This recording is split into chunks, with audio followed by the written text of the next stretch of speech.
Hello, everybody, and welcome in to the Apples and Genos Fantasy Hockey Podcast. My name is Blake Creamer, and in this podcast, I'm going to give you all the best streamers and ad options for next week so you can start planning early. Let's get to biz!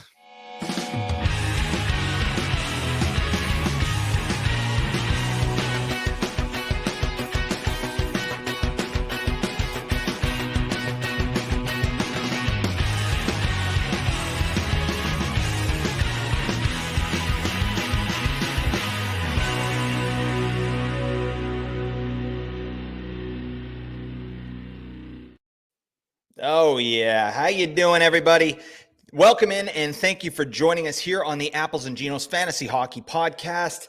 Oh, it's so weird saying let's get to biz and then getting into that music. I'm all discombobulated, but we're going to push on, all right? We're going to push through. We're going to break through the ceiling, all right? Oh, God. I'm already off to a rocky start, but that's fine. I'm your host, Blake Creamer. Please follow me over on Twitter /X at Blake Creamer AG. Also, you need to be on the Apples and Genos Discord, in the Apples and Genos Discord. The link is in the description. We've got well over 1,000 fantasy hockey managers in there getting to biz on the regular, talking fantasy hockey. Everybody's getting ramped up. The fantasy playoffs are coming up, so you got to do it. Come on, do that. Please head on over to YouTube and give Apples and Genos a subscribe over there if you're feeling froggy. All right, please get your biscuits over there. We're trying to get 1,000 subscribers by the end of the season, and we're getting there. I think we're going to do it, so that is nice. But that's not why you're here. You're here because we got to find out what's going on in Week 19. It's the Waiver Wire show here, and as you'll notice, I am by myself here. My partner in crime, my PIC, Nate Groot-Niblink. Yeah, he recently got calf implants, and he's just recovering at home right now. So, you know what? We will get a pic of the finished product there. Those beefy calves, those veiny calves. I hear they're really nice. He's been talking them up. So yeah, I'm looking forward to that. But until then, you're stuck with me. But I'm really happy to be here. All right.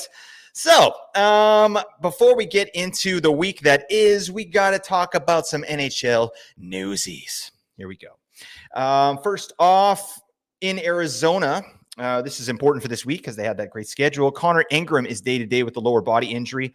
So it's time for vegetable lasagna to shine. And unfortunately, it didn't work out here on Friday. Vegetable lasagna basically turned into hamburger helper. Didn't even make it out for the third period there. So that sucks. But, I mean, you can still roll with Vemelka. The Coyotes got a good schedule leading into next week, which we'll get into here. So there you go on that. Unfortunate outing for him.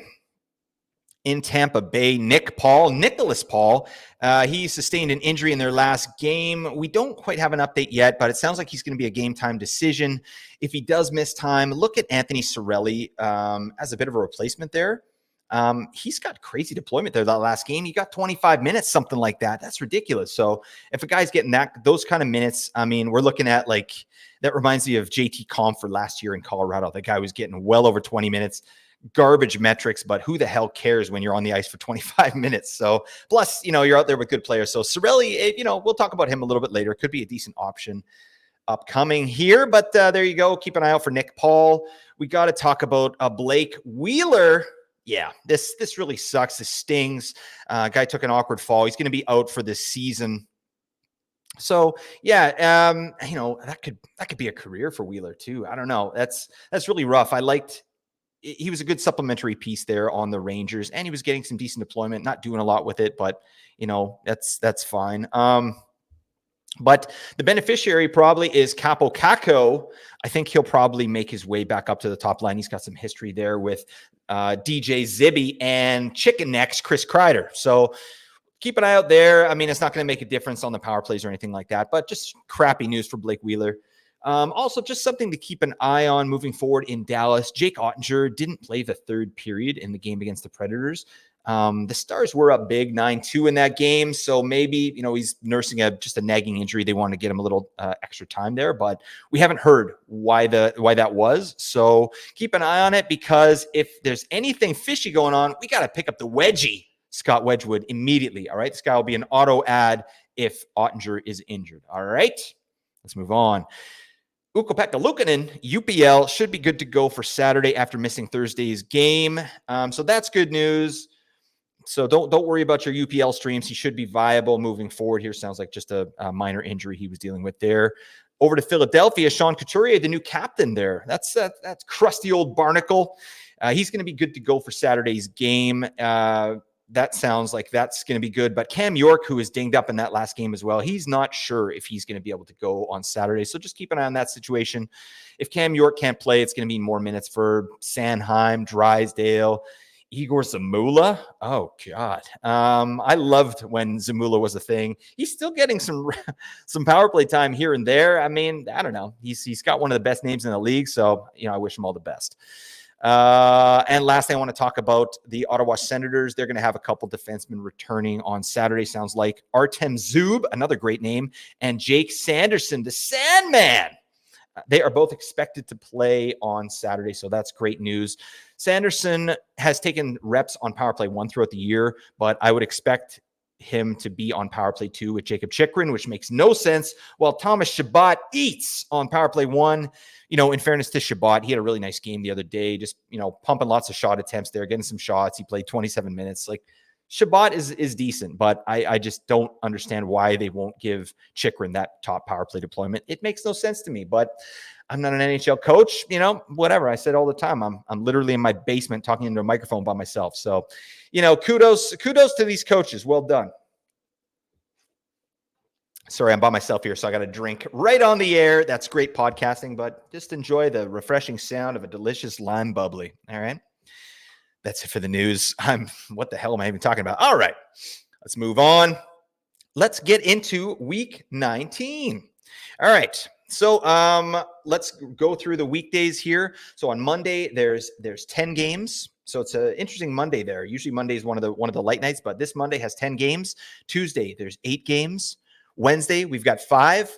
Thursday, there's 11 games. Friday is a 3-gamer. Saturday's your beefer with 13 games. And then Sunday has 7 games.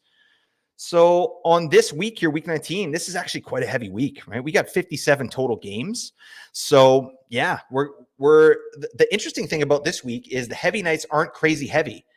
It's just the lighter nights have been beefed up a little bit here. So that's going to equal kind of a nice streaming week. I think there's going to be a ton of options. You can go a bunch of different ways about it. So it's a nice change of pace after what we've dealt with here the last couple of weeks.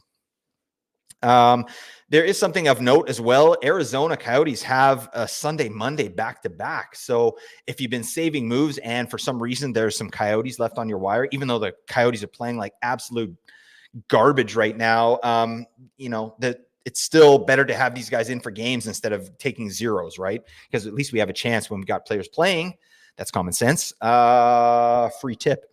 But they have the Sunday, Monday back-to-back. So if you get an Arizona player in, you can get a free move, basically, is what I'm saying, if that makes sense. All right.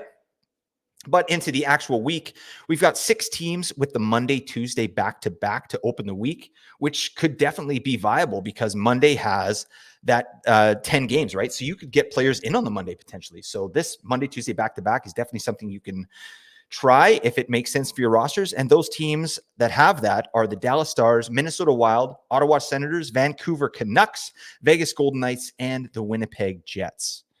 And as I said, Monday is actually, it's a heavy day with 10 games. So instead of looking at Monday, Wednesday teams, which is what we usually do to avoid that busy Tuesday, let's look at Tuesday, Wednesday teams. And there actually is one team that has a Tuesday, Wednesday back-to-back, and that's the Columbus Blue Jackets. Right? More on them later. But yeah, if for some reason you can't get someone in on the busy Monday, you could pick up a Columbus Blue Jacket player that's really going to help you all week, but they do have the Tuesday, Wednesday back-to-back, so you can dodge that Monday if need be. All right. And as I said, I think we can actually use back-to-backs this week if you could get guys in on the busy nights.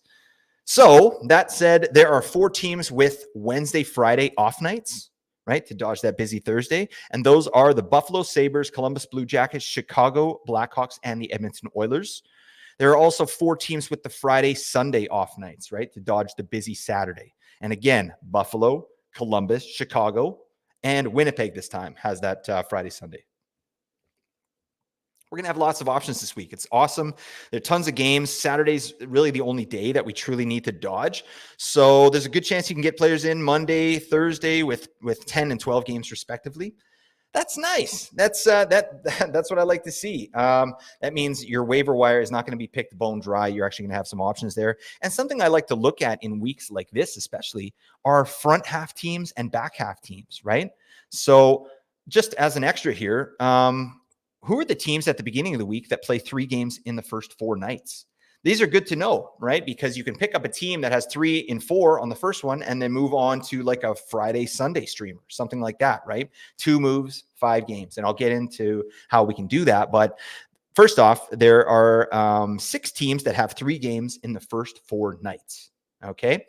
And they are the Vegas Golden Knights, Toronto Maple Leafs, Vancouver Canucks, the Dallas Stars, Boston Bruins, and the Ottawa Senators. They all play 3 games in the first 4 nights of the week. So if you can get them all in, that's 1 move, 3 games. Pretty damn nice. All right, that's how we're doing it. And in the back half here, so Thursday, Friday, Saturday, Sunday, there are a bunch of teams that have 3 games in the last 4 nights of the week, right? And those teams are the Nashville Predators, Detroit Red Wings, Tampa Bay Lightning, Carolina Hurricanes, New York Rangers, and the Devils of New Jersey. All right. So we could potentially do an ideal stream here, right?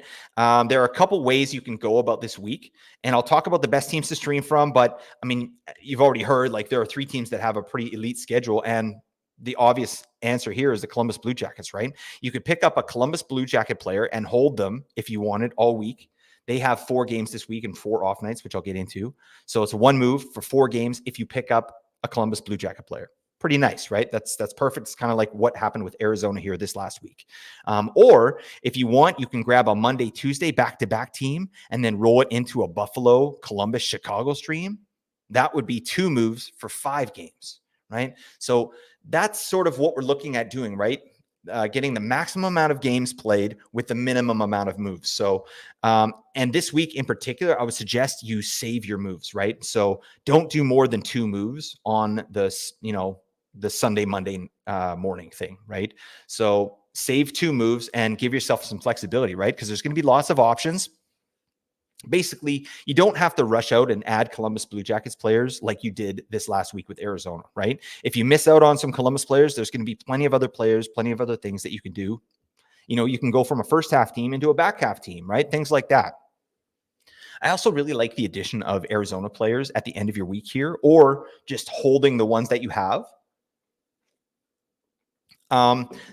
Like I said, the good thing is you have them already. You streamed them in here for this week. So we're talking guys like, Dylan Genther, Jason Zucker, Barrett Hayton, Matthias Michelli, JJ Moser, all these guys, right? If you don't have them and they are available, though, you could pick an Arizona player up for Friday, Sunday, and just roll them into that sweet Monday, Wednesday schedule, and then punt them into the sun, right? Because these guys are doing jack squat. This was a hard game to watch here against Carolina. I did have Dylan Genther. He got an unassisted goal, so that really sucks for fantasy, but at least I was able to get that. But that's just smart streaming right here. So it's a streaming party this week. There's no excuse to have guys on your bench this week. Book it, all right? Now, we need to talk about the worst teams to stream, all right? And fringe players from those teams, all right? So there is one clear loser here on the season and in this week 19, and it's the San Jose Sharks. All right. Yeah. Been an ugly year for the Sharks, although they just pumped the Flames 6-3 somehow. I don't know what's going on there, but San Jose in week 19, they play 2 games with 0 off nights, right? So who are the fringe players that you can drop from San Jose? How about everybody? Right.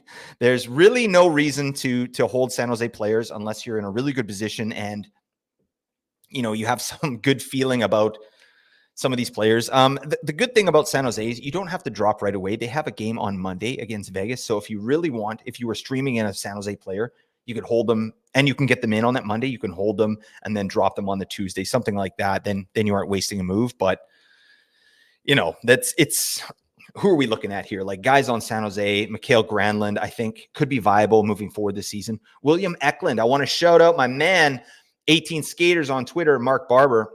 This guy legendary, like he's a legend called Juraj Slavkovsky, for a breakout right before it happened. I've never seen that before. So, oh, wow. Actually, I've seen it before, but this was just epic. It's probably one of the best calls I've seen all year because the metrics on this guy that we look at, I'm talking about Slavkovsky right now. The metrics that we look at, what he was calling for didn't really make sense. And now he's popping off. And Mark Barber says that William Eklund is an interesting piece moving forward. Not that he's going to pop off, just keep an eye on what he's doing. So I do want to shout out William Eklund. Like this guy, 6 assists in his last 5 games. That's pretty nice. The metrics that we look at, not great, right? 356 in shots and goal per 60 over the last 5 games.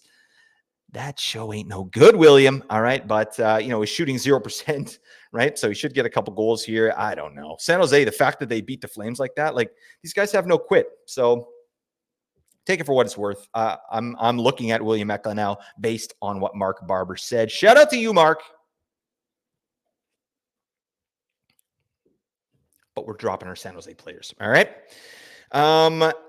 That's the clear worst schedule there. Let's move on to 3 other teams that they play 3 games with 0 off nights. And like I said, because we can likely get these players in on, the Monday and the Thursday of those busy nights, the 10-game Monday and the 11-game Thursday, we don't have to drop players off these teams, right? But these are bubble players, right? If you need to drop, that's fine, but you might not have to. So let's just look at some of these players on these teams. You need to decide what's best for your team. Right? I'm not saying drop these players. I'm just talking about bubble players that you could drop. All right. So let's start with Calgary. We're looking at players like Noah Hanifin, Andrei Kuzmenko, Jonathan Huberdeau, Nazem Kadri, and Igor Sharangovich. Right? These are all guys that have been viable throughout the year, are probably viable right now. But what are we doing with these players? Let's get into it. First off, Hanifin. I don't think I'd be dropping Hanifin in this week. I don't think there's any reason to, as long as he's getting power play 1, which he currently is, and he's doing stuff with it, right? So that's not really a player that I'm looking to get off of. We moved down to Kuzmenko. This guy's got 3 goals in 5 games with the Flames, but it's kind of the same treatment, right? He only played 13 minutes last game. There's something clearly wrong with Kuzmenko, like his game, right? And I'm assuming it's his defensive game, right? Because offensively, he's great. This guy gets a lot of scoring chances, and that's been consistent with Calgary and with Vancouver.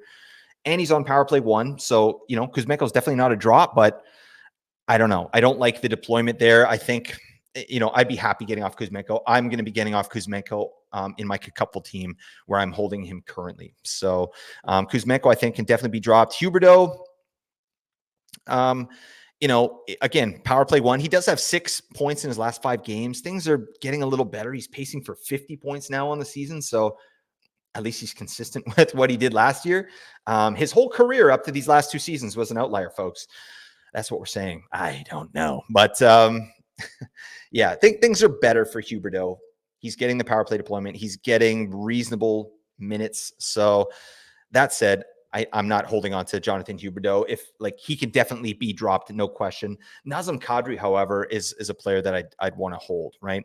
Huberdeau, where he's not really a big shot or chance generator, especially on the season, right? Last 5 games he's been a little better, but on the season, no, really bad.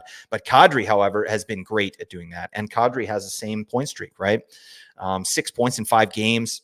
Last 5 games, 60th overall in shots on goal per 60, 30th overall in shot attempts per 60, and 21st overall in individual scoring chances for per 60. That's Nazem Kadri, right? And he's shooting 6.7%, which is low. So I think there's a little bit of room to grow for Kadri. He should be able to get a few more goals, and his deployment's even better than Huberdeau's. So Kadri, I probably wouldn't drop this week.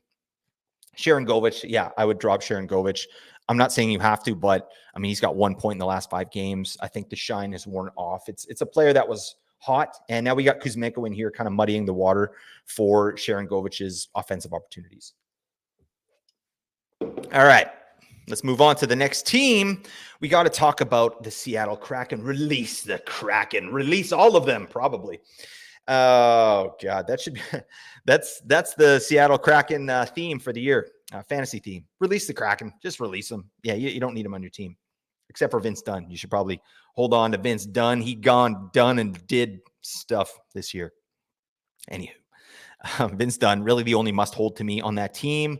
The players who are on the bubble, Jared McCann, the Jerk Store, Oliver Bjorkstrand, Eli Tolvanen, and Matty Beniers, who finally popped off the other night for some points. He got a 3-point night, goal and 2 assists, but I'm not excited about any of these guys. Jared McCann, I think, is a borderline hold, but definitely not at all costs. The minutes, Jared McCann, not impressive, right? Like, again, 16 and a half minutes over the last 5 games. God, it's just so weird what Dave Haxtell does there in Seattle. It's frustrating for fantasy. Obviously, he's having some success with it. So, talking about the difference between fantasy and reality. But, McCann, 4 points in the last 5 games. That's decent. 107th overall in shots on goal per 60, 56th overall in individual Corsi for. So these are decent numbers, but 337th in individual scoring chances for. That's not good. So he's chucking pucks. All right. And, we like when they chuck pucks, but, maybe get a little closer to the net, my guy. So McCann is a soft hold to me, but everybody else, I think I'm not too concerned about dropping. Even Bjorkstrand, who's a player that I'm interested in for sure on the season, and especially because Seattle has that great playoff schedule in weeks 23 to 25. So these are players that I would love to have on my team for that time. But for right now, with this type of week, like if you need to get players in, if you need those off nights, there are so many teams with off nights. I think you can move off Bjorkstrand, Tolvanen, and Beniers pretty comfortably. So that's my 2 cents on that. All right, let's move on to the St. Louis Blues. Again, 3 games played, 0 off nights. Some of the bubble players there, Braden Shen, hey neighbor, Jake Neighbors, Torrance Krug, and Colton Parayko. Those are your players that we're sort of looking at here. So let's dig in a little bit on these players. Braden Shen, I mean, last 5 games, 3 assists. He's getting decent deployment, like 17 and a half minutes. So that's fine. But he's on the second power play, second line, second power play. It's nothing too exciting right there with Braden Shen. And, when you dig in on his metrics, like they're not good either, right? Last 5 games, 190th overall in shots on goal per 60, 324th in shot attempts per 60, and 342nd in individual scoring chances for. That's shocking. Braden, what are you doing, my man? He's shooting on the wrong net. I think, I don't know, or he's shooting backwards. He's only doing backhands. Just bizarre stuff here. But yeah, Braden Shen, I think if you want to drop him, go nuts, no problem. Jake Neighbors, hey neighbor, he's actually a little bit. I'm a little bit higher on Jake Neighbors than I am for Braden Shen, and it really has to do with his deployment. So he's on that second line with Braden Shen, but he's on the top power play, and St. Louis is cooking right now. Robert Thomas, I'm not crazy, I'm just a little away. Oh God. The Discord is loving Matchbox 20 right now. I'm the odd one who doesn't like Matchbox 20. Shout out to our Discord, Matchbox 20 super fans, and I'm here for it. All right, but yeah, Rob Thomas is popping the hell off. Buchnevich doing Buchnevich things. Kyrou is doing really well, and Torrey Krug's ripping too. And Jake Neighbors is right there with them. So he had a nice little game there. And he has 7 points in his last 5, Jake Neighbors does. So lots of good stuff going on. He's pacing for 40 points. This guy's a streamer right now, but streamer with benefits. So if you have him on your team and you can fit him in, like if he's not on the bench, yeah, definitely hold. But you don't need to hold Jake Neighbors at all costs. Neither do you need to hold Torrey Krug or Colton Parayko. But Krug is having a nice little run here as well. 7 points in his last 5 with pretty darn good numbers in the last 5 games. 19th overall amongst defensemen in shots to goal per 60. Torrey, where you been all season, buddy? He's actually had a decent little season, but 36 overall in shot attempts per 60 for defensemen. That's great. And, he's pacing for 42 points. And any competition for his power play time, Scott Perunovich, Justin Falk, no. All right, these guys are injured. So Krug is the last man standing. He's a little fire hydrant, and he's getting the biz. So I actually like Krug low-key, but again, if you need to drop him, go nuts. Probably hold him in a 14 team for sure. And then Colton Parayko, he's just doing the thing. It's weird. He's on second power play. He's getting decent minutes. Let me just dig into his numbers here. 2 points in the last 5, but lots of minutes, right? Just over 24 minutes in the last 5 games. Nothing special, but he's pacing for 31 points. It's more the peripherals with Colton Parayko. So in a Cats league, this guy should definitely be owned, but he's doing stuff. So he can chip away with some points, but an easy drop to me if you need to get someone in.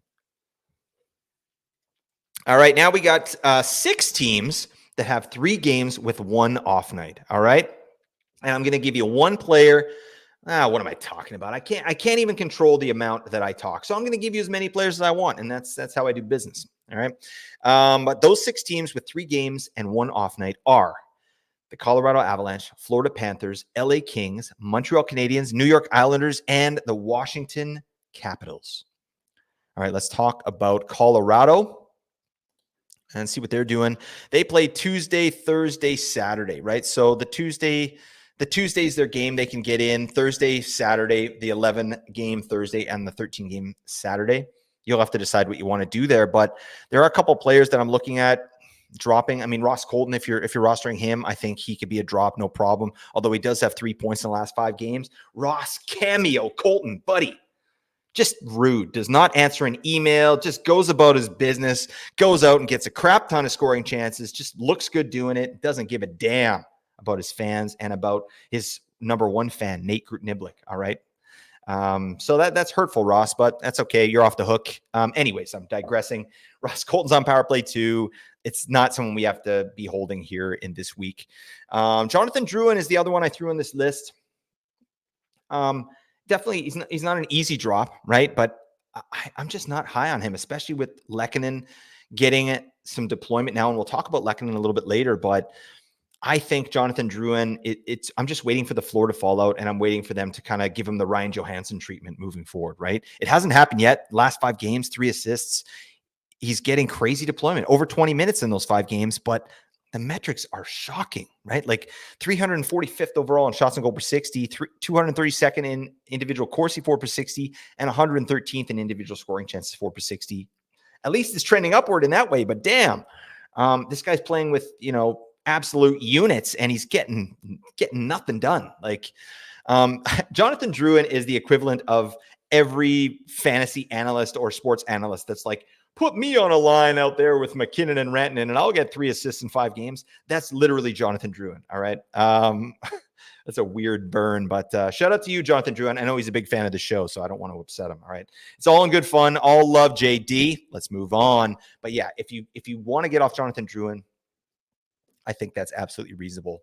He's not a must hold for me. All right. Let's talk about the Florida Panthers. And we got to talk about Sam Bennett Dyson. This guy's being dropped, right? Everybody's getting the notifications, the roster alerts on Yahoo. 1,000 people have dropped Sam Bennett. And I get it. This has been a really frustrating little stretch here for Sam Bennett because the things he normally does well, which is shot and chance generation, as well as hits, he's not doing that, right? It's really rough. And he is playing second power play, but he's attached to Matthew Tkachuk at even strength, which should equal some type of production. But in the last 5 games, just 15 and a half minutes average time on ice, 334th in shots on goal per 60, 232nd in individual Corsi 4 per 60. And, oh, God, you know what? I read Sam Bennett's statistics for Jonathan Drouin. So, you know what? Whatever. I'll fix it later. I don't know what I'm doing, but yeah, Jonathan Drouin, worse metrics than this, all in the 300s for those. Sam Bennett, 334th in shots on goal per 60, 232nd in Corsi 4 per 60, and 113th in scoring chances 4 per 60. So there you go. But 0 points, right? He's not doing anything. So it's pretty frustrating. I think you could get off Sam Bennett and maybe just pick him up later. I don't think people are rushing out to go pick up Sam Bennett. I do want to talk about Brandon Montour as well. I know everyone's talking about him and this is garbage. I give you my blessing. Honestly, you want to get off Brandon Montour, you want to drop him, go ahead. I'm holding him. So I'm telling you that I'm holding Brandon Montour in 3 spots. I'm looking to acquire him before the trade deadline. I'm still doing that, right? But I get it. And I get the frustration from the fantasy managers. And sometimes when you drop a player like this, it's just a weight off your shoulders, right? And maybe now you have a streamer spot that you can start using, right? Because the chances that Montour pops off at like a 70-point pace like he did last year, it's next to nil. Like that's not going to happen, right? I don't think that's going to happen. I think maybe a 55-point pace if things start going right. But if, right, that's always the case this season with Brandon Montour. This guy's got 1 assist in 5 games. Damn. But it's the same old story, right? Great deployment. Last 5 games, 36 overall amongst defensemen, shots on goal per 60, 11th overall in individual scoring chances 4 per 60. stupid. I mean, he's on power play 1 and that hasn't changed. So it will come. I'm confident that it will come, giggity, but if you need to move off Brandon Montour, definitely do it and don't feel bad about it. He's not going to win you your league if he pops off, right? He's not going to pop off at a Cale Makar level. My 2 cents on that. All right, let's talk about the LA Kings. They've had a yucky little stretch here. They got pumped by the Sabres. They did beat the Devils 2-1, which is nice. And it coincided with Victor Arvidsson returning to the lineup. And I love this player. I'll talk a little bit more about Victor Arvidsson, but this is a guy that he's a middle 6 forward in LA. He got top power play in his first game there. This guy's an amazing power play performer. Metrics darling, shot generation, chance generation. So I'm a big fan of Arvidsson. I would not be dropping Victor Arvidsson this week for sure. I'd be holding him all week and seeing what he does.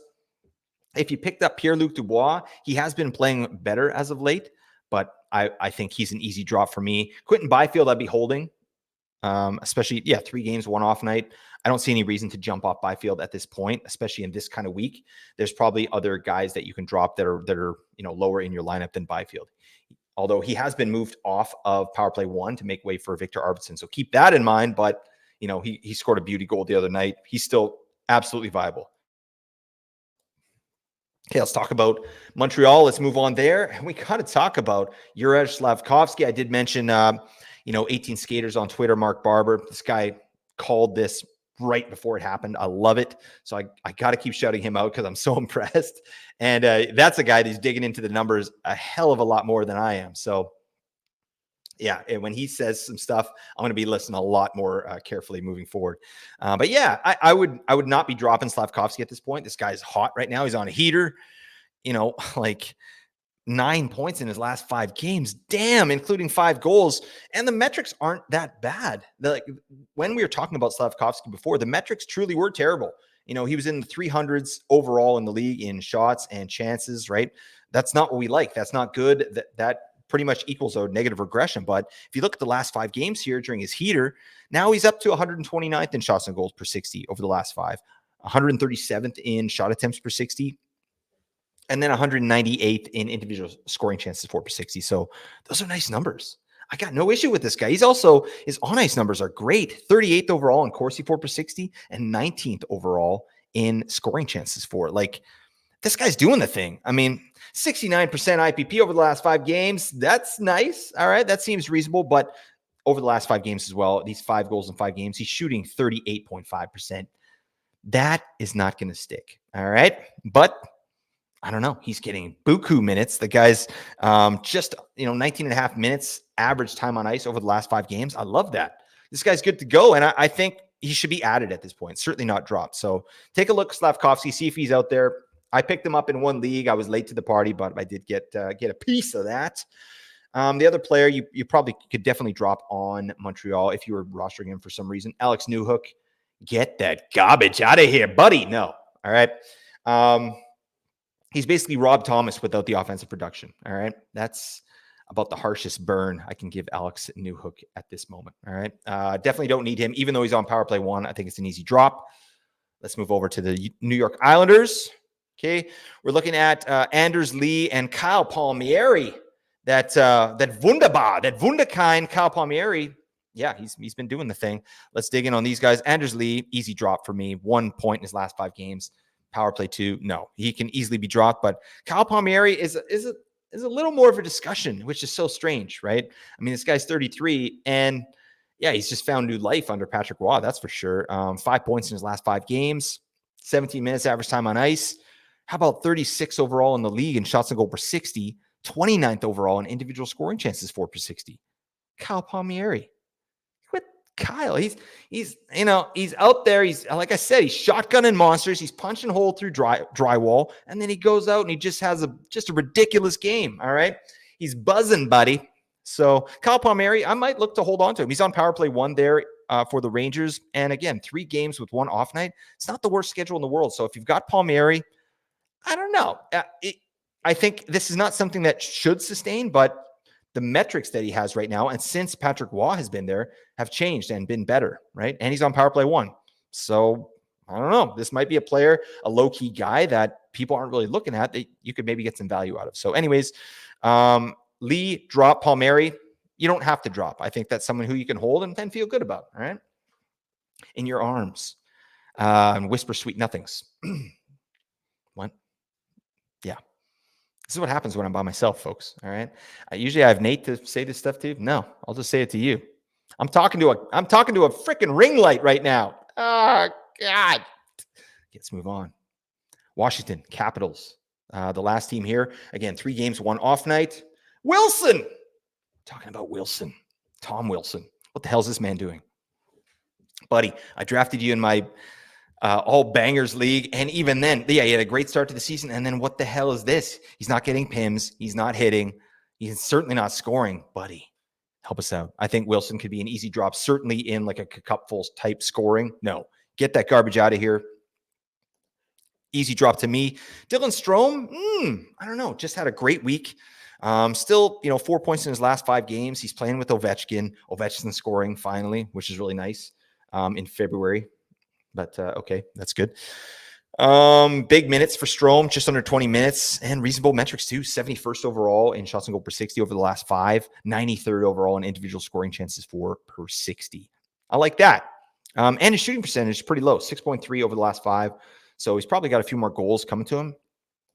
He's on a 32-goal pace, Dylan Strome. Buddy, that's pretty darn nice. Still only 55 points, but that seems about right for any player playing on Washington right now. That offensive wet blanket. And then TJ Oshie as well, I think, could be dropped no problem. He's on a 35-point pace. Metrics are terrible. Minutes are decent. He's on power play, but yeah, you could easily get off Oshie, and I wouldn't blame you. All right? But now, we got to talk about the best teams to stream, or as, Nate is probably thinking about right now as he's recovering in his hospital bed with his beautiful calves, Blake's creamy, dreamy, streamy beans. Oh, God, bean doesn't even rhyme with stream. I always want to think of something better, but I'm trying to do it on the spot, and it's like, if I was in 8 Mile, has anyone seen 8 Mile with Eminem? Ad-libbing. That's not something I'm good at. All right. If I start to ad lib, things just go off the rails. I mean, actually, you are all avid listeners to the podcast. Hopefully, you know what the hell it sounds like when I go off. All right. It's no good. All right. But what the hell am I talking about? Let's move on. We got to talk about the best teams to stream. And there's a clear winner here this week. It's the Columbus Blue Jackets. As I mentioned earlier, they play 4 games with 4 off nights. They play the Tuesday, Wednesday, Friday, Sunday. Right. And the Tuesday is a light night this week, which is interesting. So the players we're looking at there for the Columbus Blue Jackets, there's a bunch of them. How about Johnson Gaudreau? He's having a little renaissance here. It's pretty damn nice, Johnny Gaudreau. He's getting a ton of minutes. He's putting up some assists, some points, which is nice. But listen to this. Last 5 games, 6 assists for John Gaudreau, averaging 21 minutes time on ice in those 5 games. So that's excellent. That right there is worth an ad. Like, even if they didn't have a good schedule, John Gaudreau is coming closer to, back to being able to be rostered here, even though he's pacing for 55 points. But, I mean, the metrics are garbage, as they have been all season. Last 5 games for John Gaudreau, 219th in shots on goal per 60, 200th in individual Corsi for per 60, and 327th in individual scoring chances for. I think he's playing a different sport. He thinks he's playing ringette or something. I don't know. Or like some type of ice dance team, maybe. I don't know. But his on ice numbers, really nice. He's 4th overall in the entire league in the last 5 games in Corsi for per 60 and 18th overall in scoring chances for per 60. I love that. All right. That's what happens when you play with Big Boone Jenner. All right. Things pop the hell off. So I'm into Gaudreau this week for sure. He should definitely be rostered. So take a look there. And then we got to talk about Papa Boone Jenner. My 2 dads. Oh, man, in my dreams. I love this man, this chiseled jaw, this unit. He's come to play. He feels good, all right? The injury stuff is behind him. He's looking good. He's going to pop off to the end of the year here. Last 5 games for Jenner, he's doing the thing, okay? Averaging 21 minutes time on ice, just like John Gaudreau. 3 goals in the last 5 games. Metrics, sick, all right? Shots on goal per 60, 45th. 44th overall in individual Corsi for, and 53rd in individual scoring chances for. Boone Jenner. You got to love it. I love this player. I'm never going to not love Boone Jenner. I think he's great. He's amazing in category leagues.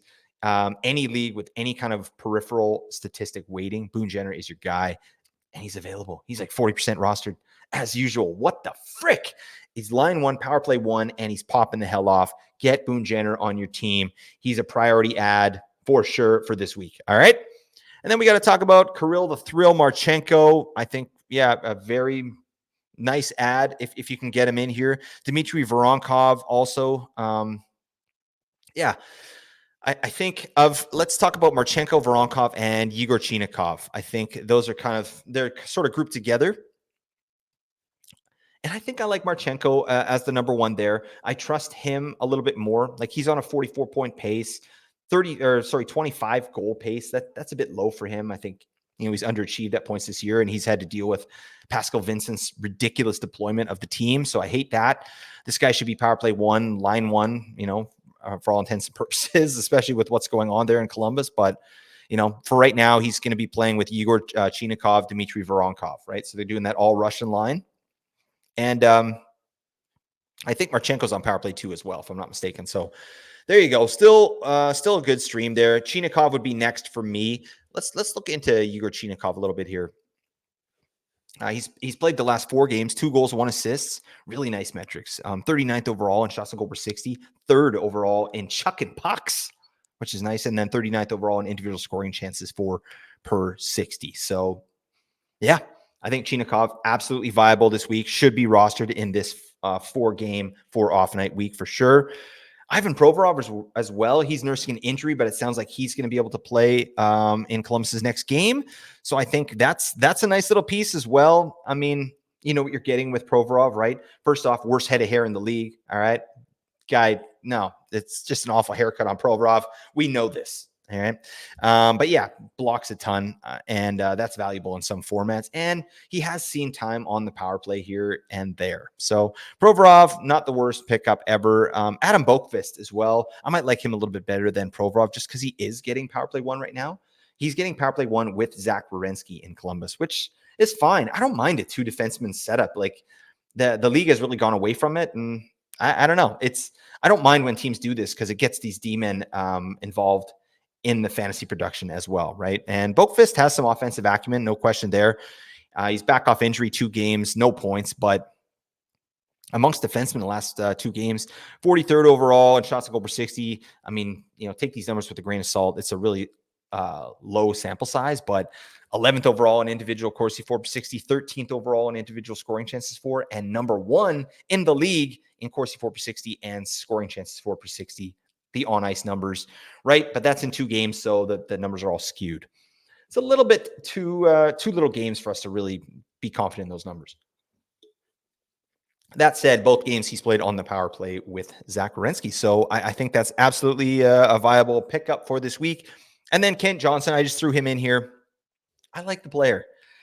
This is a guy that he passes the eye test to me. He doesn't necessarily pass the metrics test, right? And I really kind of trust what's under the hood a little bit more than the eye test. But Kent Johnson's pretty damn slick. And if he ever found his way into some deployment, like it's blast off time. I think this is an amazing offensive player. But I mean, 1 assist in his last 5 games. He's pacing for 36 points on the season. All right, that's not what we like. But this could be a really good player if he wasn't being coached by Dingus McGee. All right. That's it for Columbus. Let's move on to the next teams here with the great schedule. There are 3 teams with 4 games and 3 off nights. All right. These are going to be great teams for you to stream. Buffalo Sabres, Chicago Blackhawks, and the Winnipeg Jets. Let's get into it. We got to talk about Buffalo first. And they've got an amazing streamer who's a must-add player for me, not just a streamer in Dylan Cousins, right? Dylan Cousins is currently getting power play 1 deployment in Buffalo.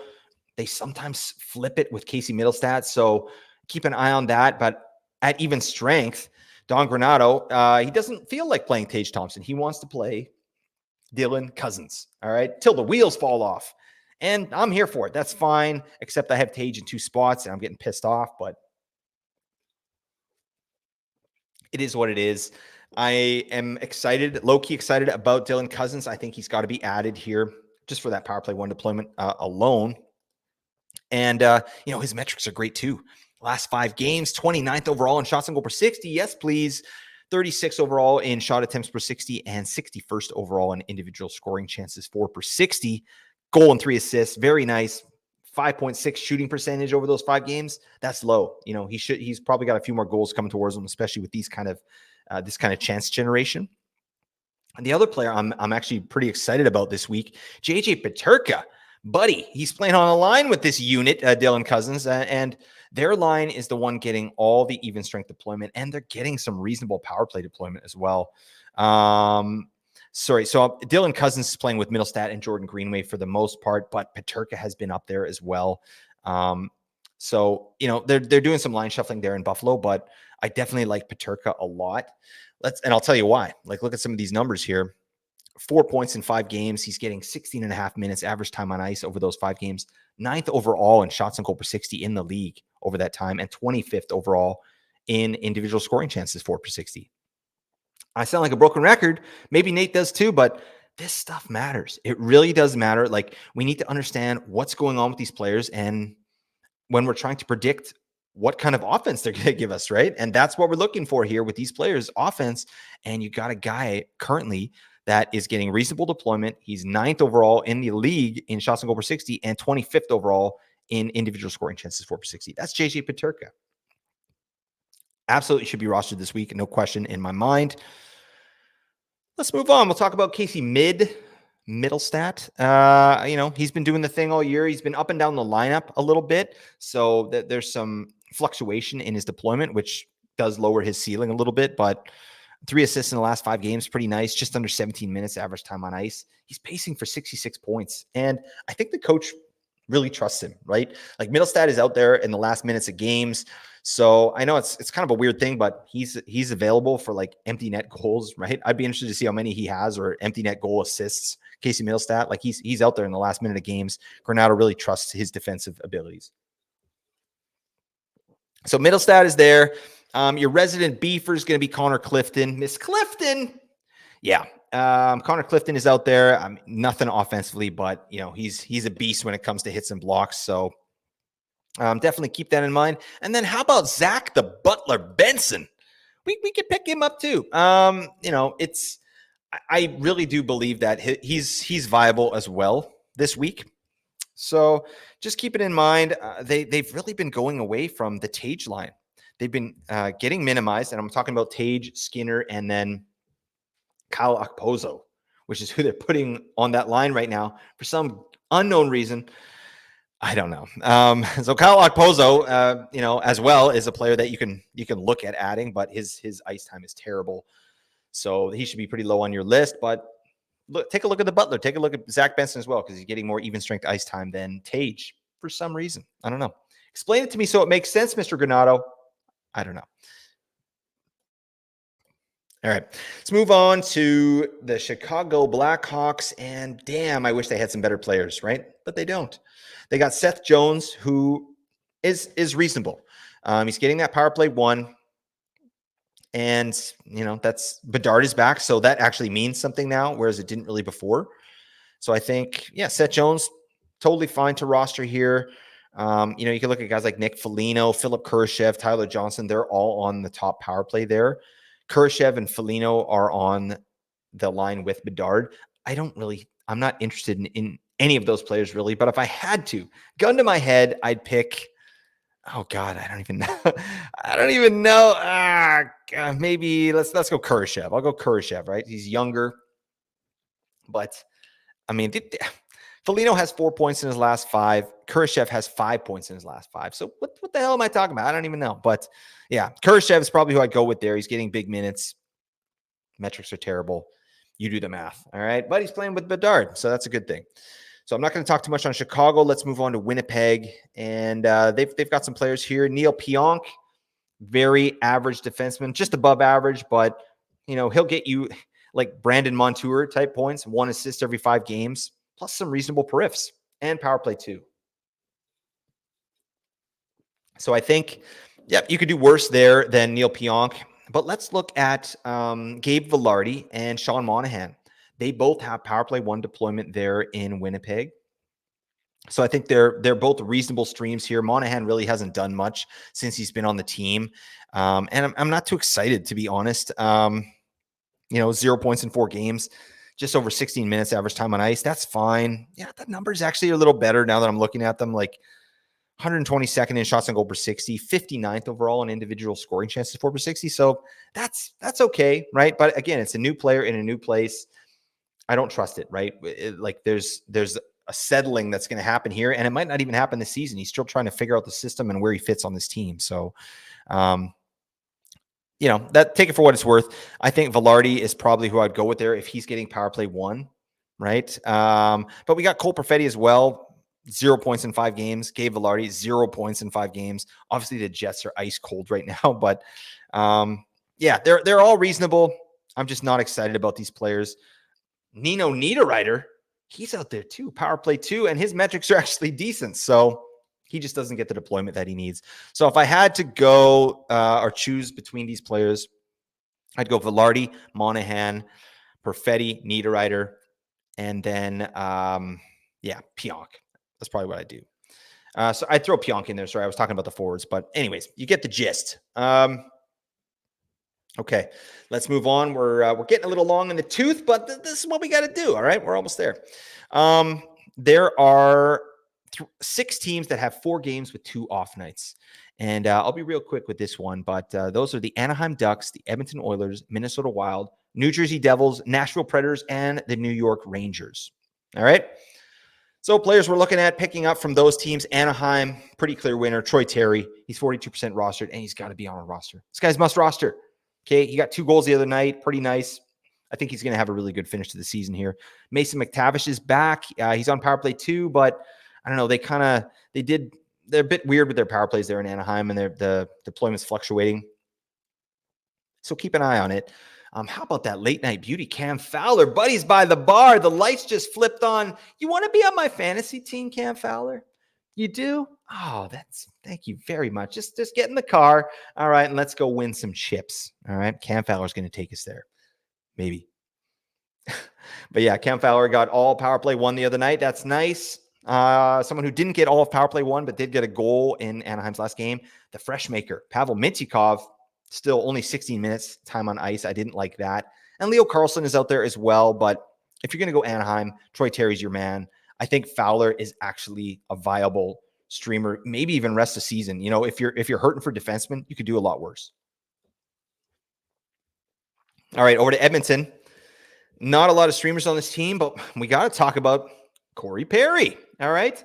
That rat-faced arse. I don't even know. I liked Corey Perry until kind of what happened this year, which I still don't really know what happened. And then that's fine. We never will, but I'm sure he's a nice person. He got the help he needed, so that's fine. But he's being rewarded. That's for damn sure. How about line 1 deployment with Draisaitl and McDavid and power play 2? That's not too bad. He was actually somewhat productive when he was playing with Bedard on power play 1. So Corey Perry, definitely take a look at this player if you're going to go with someone on Edmonton. Also, we got Warren McLovin, Fogle, and Matthias Ekholm are there as well. But Fogle is really a non-factor at this point unless he's playing on the Draisaitl line, which he isn't currently, right? He's down on the 3rd line. So I'm not too excited about that. And Ekholm's fallen off as well. He's pissing me off, but I can't drop him. I've got him in Cupful. It's a 14-teamer. And there's just no one better than him on the wire. So I'm kind of stuck with Ekholm. So hopefully he can do something. But Corey Perry is legitimately interesting, but he's not a must-add by any means. Let's move on to Minnesota Wild. We're looking at Ryan Hartman. I think Ryan Hartman is the guy I'm interested in there. We got Marco Rossi, we got Marcus Johansson, and Jonas Brodin. Those are all players that we can stream from this team, but Hartman is just consistent, and he's consistent with, subpar deployment. Like he's line 3 right now, but he's getting decent ice time. Let's dig in a little bit here on Ryan Hartman. Have a heart, man. All right, let's check it out. That's good podcasting here. All right. Last 5 games, 16 minutes time on ice. That's nice. 70th overall in shots to goal per 60, 116th in shot attempts per 60, and 185th in individual scoring chances for per 60. Not too shabby. Plus, he's a beefer, right? He'll get you some other things there, hits, pims if you need that, the occasional block. So I'm bigger into Ryan Hartman than I am Marco Rossi. And also, like Marcus Johansson, the guy really does nothing. So you can head that way. If you really want offense, I think Rossi probably has a better ceiling, but I think Hartman is a little safer just because of the other things that he brings to the table. My 2 cents on that. Let's keep going. New Jersey Devils. There's only a couple options here, but Eric Haula to me is the best option on New Jersey. He's playing with Jack Hughes at even strength. He's got power play 2, which is pretty nice. I mean, Timo Meier's on power play 2. He used to be good, didn't he? So I think Haula is probably the guy you're interested in here. Dawson Mercer? Sure. We could do that. I mean, Mercer's had his time in the sun. He's played reasonably well this year. But in the last 5 games, his deployment's fallen off a cliff. He's 14 and a half minutes, last 5 games, average time on ice, 2 points in 5, metrics terrible, averaging pacing for 40 points on the season. Nothing I'm too excited about here, and power play 2. So, take it for what it's worth. He's actually playing on a line with Timo Meier and Curtis Lazar, it looks like. So not a great place to be, especially the way Timo's been playing. Andre Palat, Simone Nemec, they're both options as well. Palat, again, he's had times during this year where he's been fantasy relevant, but it hasn't been in the last 5 games, right? Although he does have 3 points in the last 5, that's fine. Just under 16 minutes average time on ice, but numbers are not great across the board. His on-ice numbers are reasonable, though. Corsi 4 per 60, 64th overall in the league, and scoring chances for 66th overall in the league in the last 5 games. So that's nice, but last 5 games as well, he's shooting 22%. That's going to go down, so I would expect a regression in goals for Palat. But, if you're going to go Jersey, at least this guy's playing with Heacher and Bratt on the top line, and he's getting power play 2, so could be worse as well. Needless to say, I'm not excited about any of these players. Nemec as well. He had a 16-minute game the other night. I'm not into it. Nashville is the next team, and I think we're looking at Gus Nyquist still, although he's not I guess he was never exciting, but it's not a player that I'm interested in really moving forward because he's been bounced off power play 1. He still has that good even strength deployment there with Forsberg and ROR, but yeah, he's not a big metrics guy, so he's still the best option there in Nashville. Cody Glass is available. Tyson Barrie, your cousin Tyson Barrie, he's there as well. Barry's actually on power play 1 with Cody Glass, so keep that in mind. But I think Gustav Nyquist has better time on ice, so there you go. Over to the Rangers, we're looking at Alexis Lafreniere and then possibly Capo Caco. He's going to bump up, I think, with the Wheeler injury, so just keep an eye on that. But again, it's nothing too exciting. Keandre Miller's out there as well for your beefers, for your category leagues. Jeez, there's because it's such a crazy week, there's so many options, and I don't want to leave anything out here, but I am going to keep trying to pick up the pace here. So I'll give you 1 player from each of these following teams. All right. So the next best schedule, there are 3 teams with 3 games and 2 off nights. They are the Arizona Coyotes, Philadelphia Flyers, and the Pittsburgh Penguins. And I'm going to give you 1 player from each. Arizona, Nicky Schmaltz. I think you got to go for it. All right. Lots of options there, but I think Schmaltz is the one you got to own. Philadelphia, Sean Couturier. You got to have him. He was dinged up last game, but he's going to be back. This guy's doing well with the metrics. He's playing big minutes. And I like guys that are captains, right? They have a lot more to play for, right? Like their reputation. And I think Couturier is one of those guys that can really thrive under that type of pressure. So I like that. And then in Pittsburgh, easy answer, Brian Rust, must roster player. You got to get him in your lineup. Top 6 deployment with power play 1, and the metrics are great. So there you go. And then there are 9 teams that play 4 games with 1 off night. All right. And I'll do the same thing here. All right. Boston, Carolina, Dallas, Detroit, Ottawa, Tampa Bay, Toronto, Vancouver, Vegas, lightning round. Here we go. Boston. Pavel Zacha. That's who you're picking up. He's line 1, power play 1, big minutes, underwhelming metrics. How about Carolina? Nothing could be finer. we're looking at the bunt cake, Michael Bunting. Line 2, power play 1, decent metrics. He hits. He's annoying as well as a player. So I think I would take him over Teravainen at this point. They're doing some line juggling there as well, although they did just get a nice win, 5-1 win over the struggling Coyotes. Let's go to Dallas. We're looking at Mason Marchment. This guy's put together a really nice string of play. His line's ridiculous. Matt Duchene. Was that Duchene? Duchene? Oh my God, this guy just pulled the wool over all our eyes. He's going off, except for the select few that knew this man was a freaking unit, and he's popping the hell off. Love Matt Duchene. He's doing the thing. So there you go. But Mason Marchment is attached, and he's doing his thing as well. Detroit. We're looking at Lucas Raymond. Should be rostered, honestly. I mean, it's not a must roster, but he's 42% rostered. Line 1, power play 1. There you go. For Ottawa, there's a couple, actually, but Josh Norris, honorable mention, Shane Pinto, both power play 1. I think Norris has got better even strength deployment. He's playing in the top 6 there. So I'd lean Norris that way. Tampa Bay, Anthony Cirelli. I think that's where you're going, especially if Nick Paul misses time, but I mean, this guy had a massive game. He's had a bunch of games over 20 minutes recently here, and then 25 minutes, something like that in the last game. That's excellent, right? Like I said, it doesn't matter. If you're out there for 25 minutes, I'm into it, right? That's what made Jonathan Drouin fantasy relevant. And I think Cirelli has a little bit better of a fantasy profile than Jonathan Drouin. Not much better, but better, right? So if he's out there for 25, I think we could expect a little more. Let's go over to Toronto. And I think we got to look at Timothy Liljegren, right? There's slim pickings over there, but I think I'd rather him over Bertuzzi or Domi, just because I think Liljegren is going to get power play 1 with Riley suspended, and Toronto does have 3 games in the first 4 nights. So I think you'll get him in. If he does well, he got 2 assists the other night. He could hold that spot until Riley comes back. Be a sneaky little stream. So take a look at Liljegren there. Vancouver, we're looking at Connor Garland. And then for Vegas, how about, come on, Bobby, let's go, Paddy. Yavin Barbashev. He's there. All right. Barbashev is actually doing some nice work as well. He's top line power play 2. And that's what I got to say about that. All right. Those are your streams, for the love of Pete. Oh my God. We're getting along in the tooth. So I'm going to keep flying though. Now I want to talk about the best players to stream just for the rest of the season, right? Guys that I think should be rostered. Actually, sorry, no. This is best players to stream based on schedule, and they're ranked. All right, and they're ranked by me. All right, I wrote the rankings. So here we go. Best for points ranked.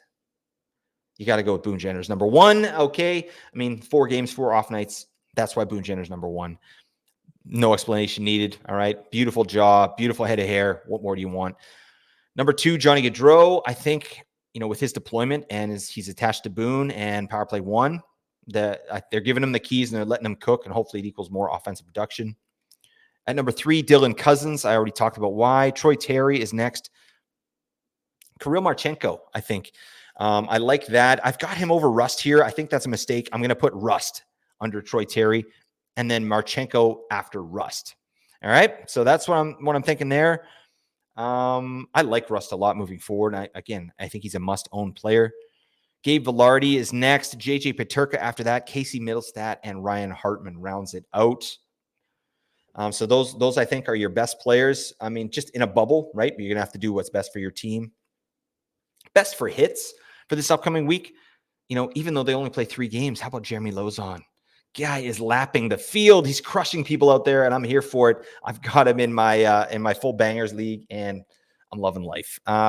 Number 2, how about Will Cooley of the New York Rangers? I just traded for this guy in a bangers league as well, and he's putting some points on the board too. Goal and assist the other night, goal the night before. Like, I like this player a lot, but his deployment leaves a little to be desired, but that's fine. Number 3, Cole Smith in Nashville. He's crushing people. Number 4, Boone Jenner. He does that too. He hits people. All right. Neil Pionk after that. And then Connor Clifton, Miss Clifton for Buffalo. Yeah, he's at number 6 there. Best for blocks ranked. Let's take a look here. How about Nick Seeler? This guy, man, his body must just be, it's just, his bones are all shredded. He's just like a blob. I mean, he's taking a lot of pucks to the, I don't know. Do you see where I'm going with this? I don't know. I'm trying to paint a picture here, but I'm not very good with my words. Anyways, Nick Seeler's a beefer, amazing block artists. So there you go. Braden McNabb, Ilya Lyubushkin of the Anaheim Ducks, TJ Brody for the Leafs as well. This guy gets it done when it comes to blocks. And then Ivan Provorov for your Columbus streamer, 4 games, 4 off nights. Really nice stream. If you're looking for blocks. All right. Let's keep going. All right. Now, best players to add for the future. All right. These are my long-term plays as ranked by me. They're players I think are as close to must add as you can get moving forward to our playoffs here. So at number 1, Artturi Lehkonen. I'm still really high on this guy. I know he had a 4-point night the other night, and that may be skewing all of our opinions of this player, but I really, really do believe as long as Nichushkin is out, this guy is top line, top power play. He's going to get the 20-minute treatment, and he does other things too, right? He hits. He's a good shot generator. I like this player a lot, and this is a guy where if he's put in Jonathan Drouin's position, he's really going to pop off. And the way he's rostered right now, it makes no sense. So Lehkonen is number 1. Victor Arvidsson is number 2. I love the game Victor Arvidsson had. He was getting into it with Jack Hughes. I love that, but the power play time, the shots, right? He's good to go. And LA is really going to lean on him, I think, like they did in the playoffs.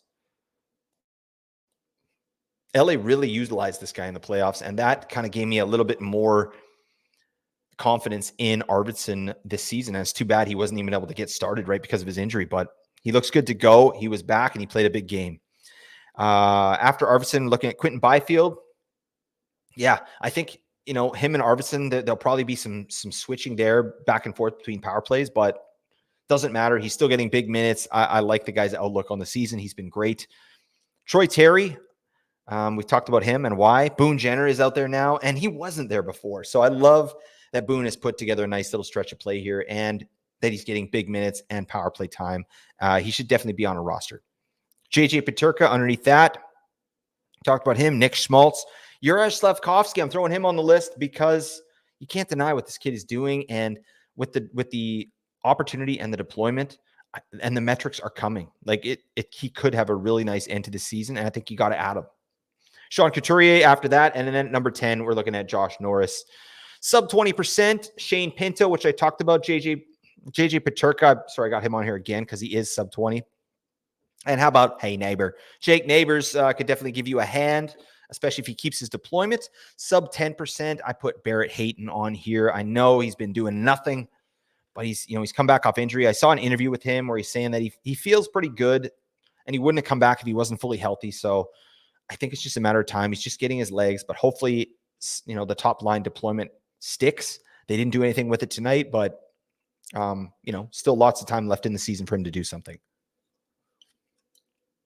And I also put Cirelli on here. Anthony Cirelli, I think he could probably help you out as well. Over to the long-term plays on defense.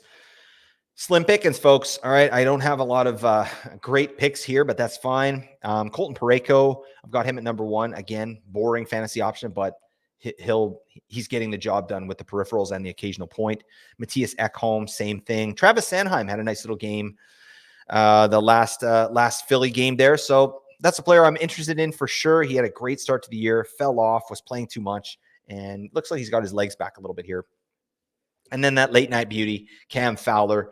He's going to rock power play 1. I think he should probably be on a team. This guy's pacing for his usual stuff, 42 points or whatever it is. That's valuable, right? And this guy's out there, like 30% rostered. So take a look at Cam Fowler. It's not sexy, but it'll get the job done. Good. Sub 20%. Bowen Byram came back, got 2 goals the other night. Colorado's been playing terribly. Nice to see Byram with the 2 goals. This is a player that Nate and I were high on moving into the season. Really hasn't materialized. Lots of injuries. He's so low in the pecking order there. That's really capping his ceiling. I do believe in the player, though, but this was not his year. But he could have a nice finish here, so keep an eye out for Bowen Byram. He's a beefer as well. And then fresh maker Pavel Mintyukov. Just got to keep an eye on him. He's sub 20%. If he does get back on the power play, that's really going to up it. But 16 minutes ain't going to cut it, my man. It's not so fresh. That's the limp maker. Oh, God, that doesn't sound good. I don't know why I went. All right, let's move on. We'll edit that in post. Sub 10%. Cam York was, he's dinged up in the last game. Potentially might not play this next one, but he could do stuff if he's healthy. So there you go. How about long-term plays for goalies? We do that here. We sometimes talk about goalies. Number one, a little cheesy, but it's UPL. He's 50% rostered. He's a must-own player at this point. No one is coming for those starts. Devin Levi, no. All right. Rookie of the year, according to some websites. No. All right. I'm sorry. Devin. The Californians. Let's move on. Number two, Samuel Ersson. Again, must roster goalie in my mind at this point. 46% owned.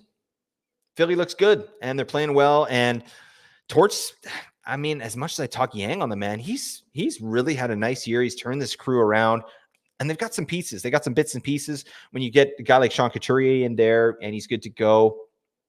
Yeah, and TK, Travis Konechny, guy's flying right now. I love that.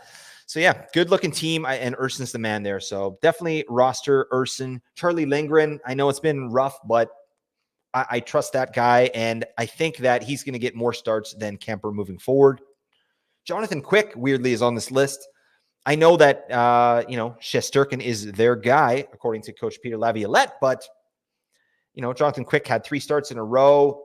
I think I could see him playing a lot more. Obviously, Shesty's going to get the majority of the starts, but it's not going to be workhorse stuff, I don't think.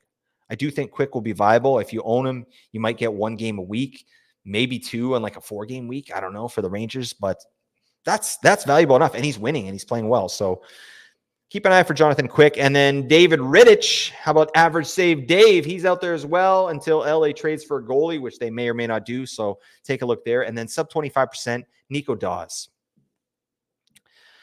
He started 3 straight for the Devils, 2 wins there, and never more than 2 goals against in those last 3. So that's a nice start, right? I know the Devils are looking at goaltending as well, but it may or may not happen, and they might have to roll with Dawes or Vanacek, right? And it's weird to say, but I think Dawes has been more consistent. So, yeah, I think that's a reasonable pick there. That's it for that. Now we got to talk about the head-to-head streamer deathmatch, which is a lot less dramatic when Nate is not here. All right. But on the season, I've got an 8-7, slight edge in wins here, but I'm expecting a big win here this week. So far it's been Nate's Nick Schmaltz against my Quentin Byfield. Again, another week of garbage streams. Nick Schmaltz, after 3 games, 3.5 a couple of points. That's not good. All right. Whereas Quentin Byfield, after 2 games, he's got 8 points. He did get a goal, so that's nice. He's got 2 games left. Schmaltz has 1. I think that's going to be my dub unless Schmaltz goes ballistic in his next game, which I can't see happening. All right. Sorry, Nate. But I'm excited about that. Nate's been talking a lot of Yang. I think I got to take him down a peg. So hopefully, I get this win here this week and we can keep rolling. That said, moving into week 19, Nate and I have to make our picks. I did get his pick, and I've got my pick here. I picked first, and I'm picking JJ Peterka of the Buffalo Sabres. I'm going out on a limb. I'm going rogue. There was an obvious choice here that I should have taken, but I honestly, I don't know. I want to have a little fun. I know it's not on brand, but I'm taking JJ Peterka, and Nate is taking Boone Jenner. All right. You know what? Nate beat me with Boone Jenner earlier this season, and this is basically like an FU. Not to Nate, but just to, I can win and not choose Boone Jenner. All right. And that's where I'm at with this. Is this pride? Maybe. I don't know. But I'm taking JJ Peterka. I love the metrics. I love the even strength deployment. So I think he can do some stuff, and I'm here for it. All right. So it's Peterka against Jenner, head-to-head streamer deathmatch. That's where we're at. But that's it, folks. This was a beefer episode, but I feel good about it. I do want to plug a couple things here. First off, thank you so much for listening, everybody. It's so awesome to have you here. We've been having a couple of people reached out on the Discord as well to Nate and myself, just saying that they enjoy the content, and that's awesome. That makes me feel really good. I'm so surprised that people listen to these ramblings, and I'm just so appreciative of you all the listeners. Thank you so much. I want to get you guys all wins here. I want to get everybody here chips. All right. So let me know if I can help in any way. Reach out to me on Twitter, Discord, whatever. I also want to shout out 18 Skaters Daily Summaries. All right. Mark Barber does an amazing job. That the Apples and Genos Twitter tweets out every morning. It's just a one-stop shop to find all the metrics that we talk about here, all the guys that performed well. It also has, lists for category leagues, who got the most shots, hits, blocks, all that stuff. It's amazing. I look at it every morning, daily summaries. So check that out. Apples and Genos has a Patreon as well. So you can, for a small monthly fee, you can have Nate actually go through your rosters and stuff like that. It's pretty sick. So definitely get into that. There's different tiers. One of the tiers gets you into a patron-only questions area of the Discord, and you can ask Nate anything and he'll answer it. So there you go. Even really personal stuff, like ask him about his calves and see what he says. All right. Because I'm interested myself. I got to see these, warlocks, but that's fine.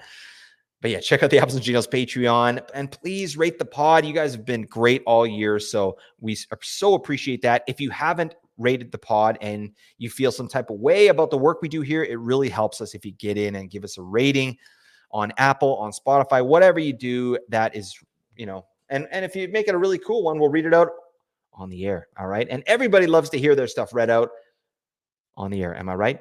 Can I get a heck yeah? Oh, wait. All right. That's fine. I'll be here for a while.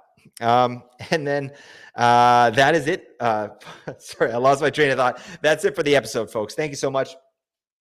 Hopefully it brought you some value and helped you get just a little bit better at fantasy hockey today.